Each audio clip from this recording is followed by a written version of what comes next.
Ces phénomènes climatiques se répètent un peu plus souvent que dans le passé. Il faut savoir aussi que c'est quand même une combinaison du climat avec on va dire la vulnérabilité de la vigne. Si on prend l'exemple de cette année, on a eu quand même un printemps anormalement chaud avant cette vague de froid. Je crois que c'était le troisième printemps le plus chaud depuis 1900.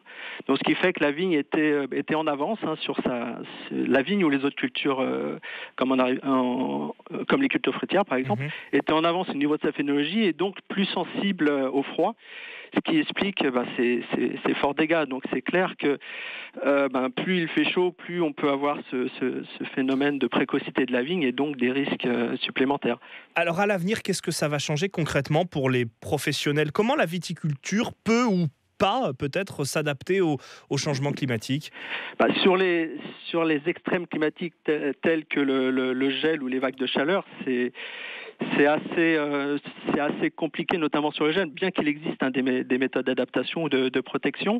Après, le vigneron, notamment si on revient sur les sécheresses, le vigneron va adapte ses pratiques, notamment en travaillant son sol différemment ou travaillant sur le couvert, sur les feuillages des vignes, etc., de manière au jour le jour de gérer son exploitation.